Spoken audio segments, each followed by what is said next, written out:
தீபாவளினா பளிச்சுன்னு ஞாபகத்துக்கு வர்றது பட்டு, பட்டாசு, பலகாரம். பலகாரம்னா ஞாபகத்துக்கு வர்றது மந்த்ரா கடலை எண்ணெய். அபார ருசி, ஆரோக்கியமான உடல் நலம். தீபாவளி அன்னைக்கு மட்டும் இல்ல, என்னைக்குமே கிச்சன்ல இருக்க வேண்டியது மந்த்ரா கடலை எண்ணெய் தான்.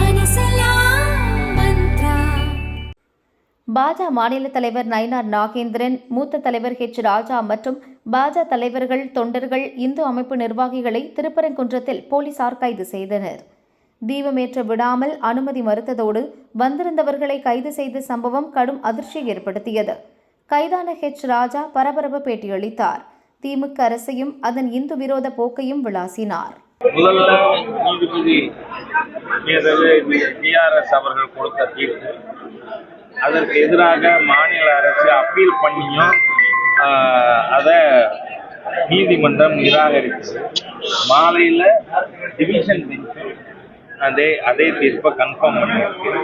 ஆனால் இந்த இந்து விரோத தீய அரசாங்கம் நீதிமன்ற தீர்ப்பை மதிக்காமல் இன்றைக்கு இந்து பக்தர்களை, முருக பக்தர்களை கைது செய்திருக்கிறார்கள்.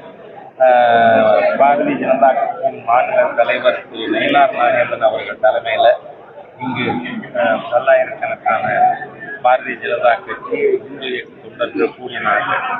இதிலிருந்து நமக்கு என்ன தெரியுது?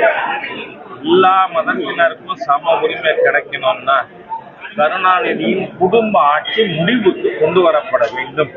அந்த விடியா அரசு போனால்தான் இந்துக்களுக்கு விடியும் அப்படிங்கிறது ஊர்ஜிதமாகி போய்கிட்டே இருக்கு. அது மட்டும் இல்லை, அனைத்து பகுதியிலுமே இருந்த நிலை இருக்கு.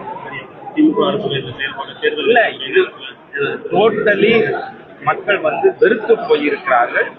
இந்த ஆட்சியிலிருந்து நமக்கு விடுதலை ஏப்ரல் மேல நிச்சயமா அதுக்கான விடுதலை கிடைக்கும்.